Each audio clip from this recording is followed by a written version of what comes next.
Hello everyone, welcome to Excel with Roma. आजको भिडियोमा हामी ग्रेड 10 को युनिट 17 मा भएको रिडिङ 2 को एकदम एउटा इन्ट्रेस्टिङ पोएम को बारेमा जानकारी लिनेछौँ. And the name of the poem is The Country Mouse and the City Mouse by Richard Scrubton Sharp. Richard Scrubton Sharp is an English poet. This interesting yet very powerful poem is based on Aesop's fable.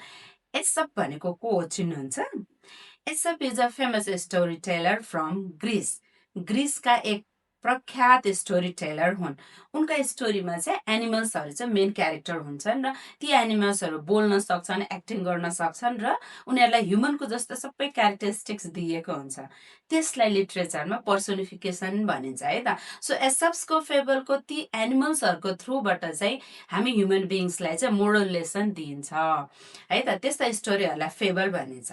अनि नेपालीमा त्यस्तो फेबललाई चाहिँ हामी नीति कथा पनि भन्छौँ. आजको भिडियोमा हामी डिफिकल्ट वर्ड्सको बारेमा जान्नेछौँ. त्यसपछि लाइन बाई लाइन पोएम पढ्नेछौँ अनि त्यसको समराइज गर्नेछौँ र क्रिटिकल एनालाइसिस पनि हामी गर्नेछौँ. त्यसपछि आवर इङ्ग्लिसमा भएको एक्सर्साइज ABCD गर्नेछौँ.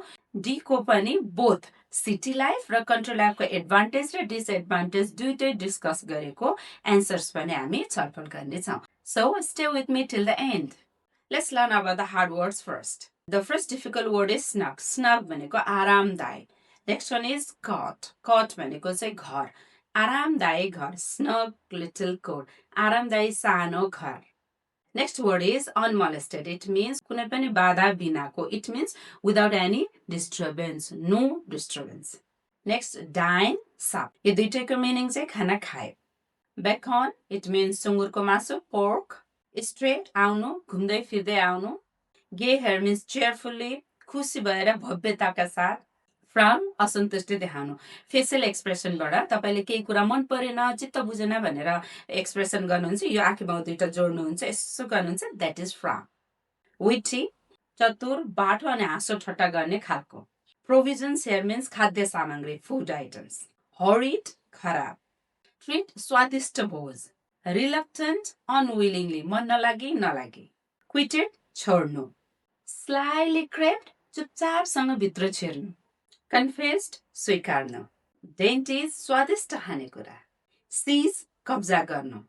Custard, दूध र अन्डाबाट बनेको एउटा विशेष प्रकारको मिठाई. Palate, जिब्रोको स्वाद. Regaling, आनन्दसँग गफ गर्दै खानु. Cipher, चाहना गर्नु. Venture, जोखिम मोल्नु. Interruption here means अवरोध, बाधा अवरोध. Splendid, शानदार, एकदमै विलासी. Dread, भय, डर, त्रास. Endure, सहनु अथवा कुनै कुरा झेल्नु. And the last word for today is contentment, which means सन्तुष्टि. पोएमको समरीमा जानुभन्दा अगाडि let's learn about the structure of the poem. यो कवितामा 10 वटा स्टान्जा छ. इट मिन्स 10 वटा भर्स, 10 वटा चाहिँ हरफ छन् अनि प्रत्येक स्टान्जामा चाहिँ 4 लाइन छ अनि त्यो 4 लाइन सबै राइमिङ भएको छ. राइमिङ प्याटर्न यसको कस्तो छ त AABB. इट मिन्स हरेक क्लासको रेगुलर 2 वर्ड्स चाहिँ राइमिङ भएको छ. फर्स्ट स्टान्जामा हेर्नुहोस् त, माउस, हाउस, चिज, पिज. यो पोएममा युज भएको पोएटिक डिभाइस चाहिँ पर्सोनिफिकेसन हो. पर्सोनिफिकेसन भनेको ह्युमन बाहेक अरू कसैलाई ह्युमन क्वालिटिज, एट्रिब्युट्सहरू दिएर मान्छे जस्तै बोल्न सक्ने, कुरा गर्न सक्ने, दौडिन सक्ने, खेल्न सक्ने त्यो कवितामा त्यस्ता क्यारेक्टर्सहरू बनाइएको छ भने त्यो स्पेसिफिक डिभाइसलाई हामी चाहिँ पर्सोनिफिकेसन भन्छौँ. यहाँ दुईटा माउसलाई चाहिँ पर्सोनिफाइड गरिएको छ. They are talking in the poem. अब लागौँ पोएमको समरीतिर. First stanza. In a snug little cot lived a fat little mouse. एउटा सानो र आरामदायक घरमा एउटी मोटी मुसी बस्ती. Who lived unmolested the range of the house. ऊ आफ्नो घरभित्र स्वतन्त्र रूपमा घुम्न पाउँथे. With plain food contained, she would breakfast on cheese. साधारण खाना पाएर पनि ऊ खुसी थिए. बिहानको खाजामा चिज खान्थे. She dined upon bacon and supped on grey peas. दिउँसो बेकन खान्थे र साँझमा चाहिँ मटर खान्थे. Stanza 2. A friend from the town to the cottage did stray, and he said he was come a short visit to pay. So the mouse spread her table as gay as you please and brought the nice bacon and charming grey peas. एक दिन सहरको एक साथी गाउँमा उसलाई भेट्न आए। उसले भन्यो कि ऊ त छोटो भ्रमणमा आएको हो। गाउँको मुसोले आफ्नो टेबल सुन्दर बनाइन्। स्वादिलो बेकन र मटर पनि टेबलमा राखे। Stanza 3. The visitor frowned, and he thought to be witty. Cried he, "You must know, I am come from the city, where we all should be shocked at provisions like these, for we never eat bacon and horrid grey peas." पाहुनाले अनुहारको भौँटेडो गरेर अनुहार खुम्चाउँदै र आफूलाई चतुर देखाउन लाग्यो। उसले भने, तिमीलाई थाहै छ म त सहरबाट आएको हुँ। त्यहाँ यस्ता साधारण खाना देख्दा हामी सबै आश्चर्यचकित हुन्छौँ, किनभने हामी कहिले यस्तो बेकन र यस्तो साधारण मटर खान्नौँ। Stanza 4. To town, come with me, I will give you a treat.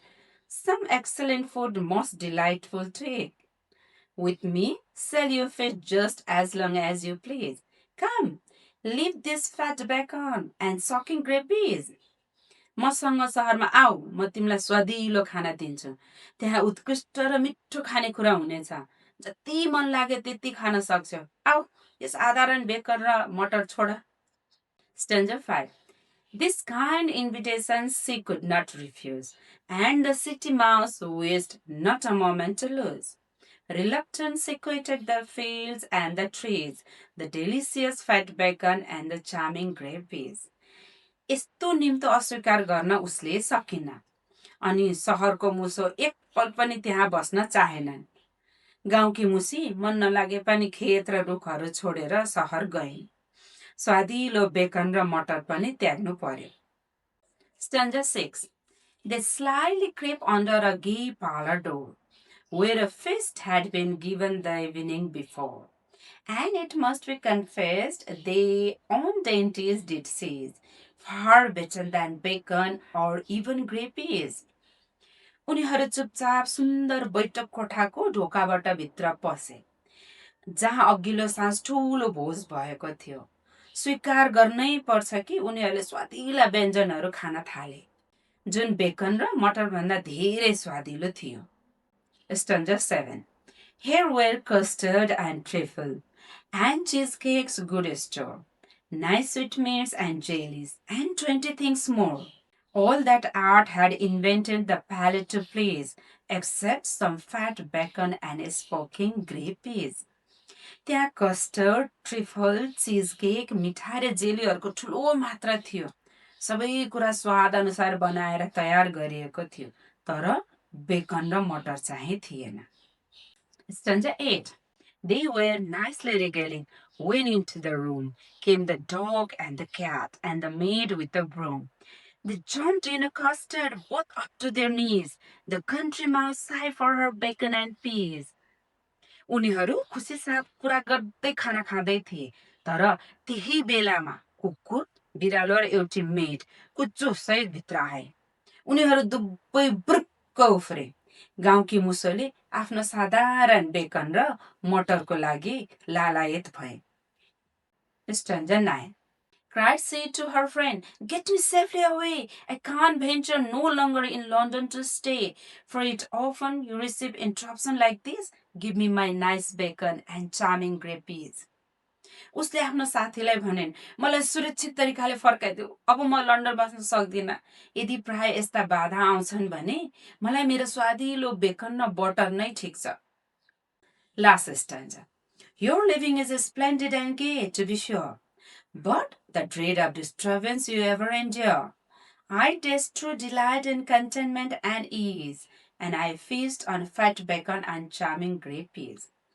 उसले भनिन्, तिम्रो जीवन निश्चितै भव्य र रमाइलो छ, तर तिमी सधैँ खतरा र बाधाको डरमा बस्छौ। म सन्तुष्टि र शान्तिमा साँचो आनन्द पाउँछु। म स्वादिलो बेकन र मटर खाँदै खुसी हुन्छु।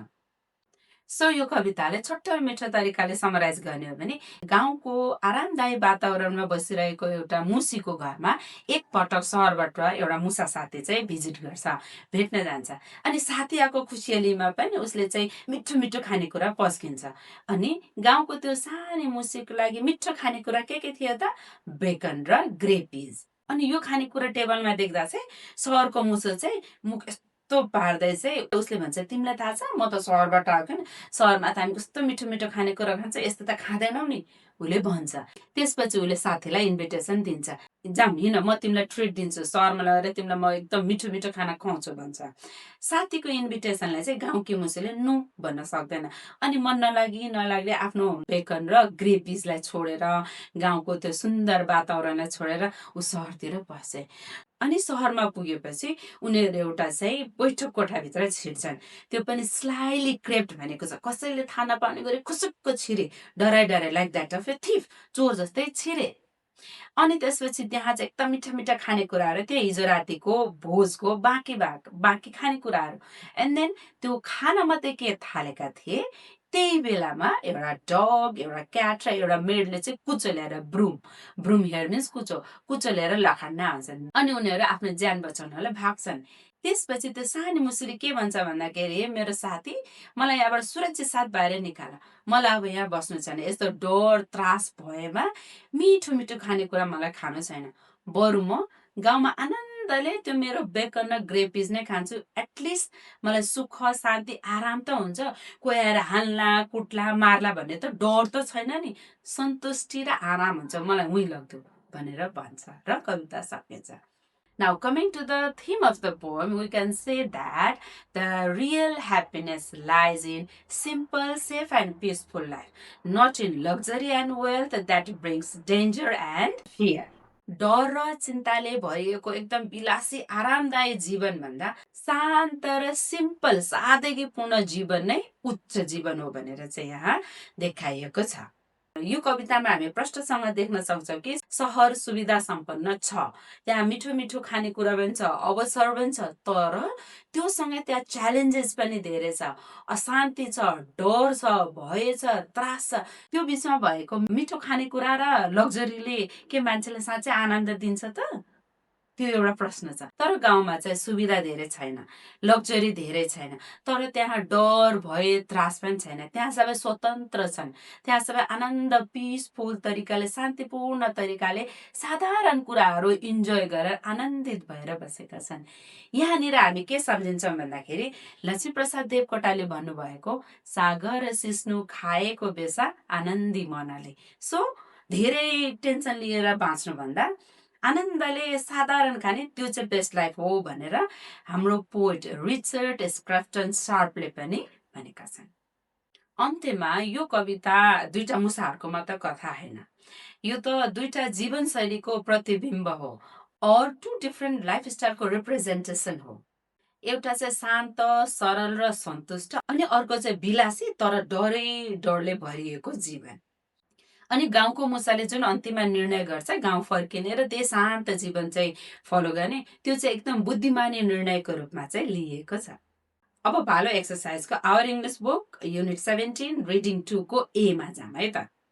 ए, match the following words with their correct meaning. Snug, warm, comfortable and protected especially from the cold. Unmolested, not disturbed or attacked by anything.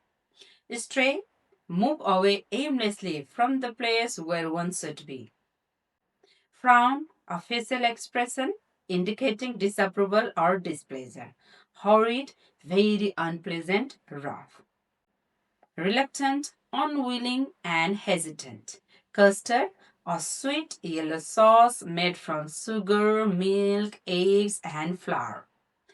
Trifle, a cold dessert of a sponge cake and fruit. Regal, entertain or amuse somebody with a talk. Endure, to deal with something painful or unpleasant. Number B, write whether the following statements are true or false. The country mouse was happy with the way she was living. True. The country mouse enjoyed the grand meal every day. That's false. She enjoys simple meal. The town mouse was unhappy with the food he was served. True. The town mouse invited the country mouse for a dinner in the town. True. In the town, the country mouse was served delicious food. That's true. And finally, there was no peace for the mice in the town. That's also true. Now, question answer time. How did the country mouse live? She lived a simple, happy, and satisfied life in the country. Number B. Why did the town mouse go to the country? The town mouse went to the country to visit and meet his friend. Was the country mouse happy to receive an invitation to visit the town? Why? No, the country mouse was not happy at first to receive the invitation because she was unwilling to leave her cozy and comfortable home. What happened while the mice were having dinner? While they were having dinner, they were disturbed by a cat, a dog, and a maid with a broom. What did the country mouse request our friend for? The country mouse requested our friend to let her return safely to her village. Number D. Do you live in a town or a country? Write down the advantages and disadvantages of living there. अब हामी टाउनमा बस्दा के फाइदा छ के बेफाइदा छ र कन्ट्रीमा और भिलेजमा बस्दाखेरि के फाइदा छ के बेफाइदा छ त्यसको बारेमा लेख्नेछौँ. Advantages of living in the country. Living in the country is peaceful and healthy. Like the country mouse in the poem, people in villages enjoy a quiet life away from noise and pollution. They eat fresh food, breathe clean air, and stay close to nature. There is less stress, fewer dangers, and more time for family and rest. In today's busy world, this simple life helps people live longer and feel happier. Modern technology such as the internet and transport now connects the villagers to cities, making rural life even more comfortable without losing its natural charm and peace. Disadvantages of living in the country. Although country life is calm and safe, it has some disadvantages. Many villages still lack modern facilities like good hospitals, schools, and good job opportunities. Young people often move to cities for better education and careers, leaving villages less developed. In the poem, the country mouse missed the city's delicious food and luxury. Similarly, villagers sometimes feel limited by fewer choices and slower lifestyles. In the modern world, success often depends on competition and access to new ideas, which are easier to find in towns. So, rural life can sometimes feel isolated or less progressive. Advantages of living in town. Living in town is exciting and full of opportunities. Like the city mouse in the poem, people in town enjoy comfort, luxury, and variety. There are better schools, hospitals, jobs, and entertainment. Modern facilities such as shopping malls, restaurants, and public transport make life easier and more enjoyable. People can connect quickly with others and experience new ideas and cultures. In today's world, towns are center of technology and progress. They provide a space for creativity, communication, and success, which attract many people who dream of a better life and more advanced lifestyle. Disadvantages of living in the town. Although towns offer many comforts, they also bring problems. The city mouse in the poem lived in fear of danger. Similarly, modern towns are full of noise, pollution, traffic, and stress. People often rush to earn money but have little peace or time for family. The cost of living is high, and comparison creates pressure and anxiety. Unlike in the countryside, there is less natural beauty and relaxation. In the modern world, technology connects people but also isolates them emotionally. Thus, city life may appear attractive, yet it often lacks true happiness and mental peace. I hope this is helpful to you. And if this helps, please don't forget to share this to your friend.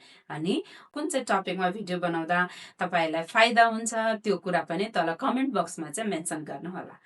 Thank you for watching. Keep learning.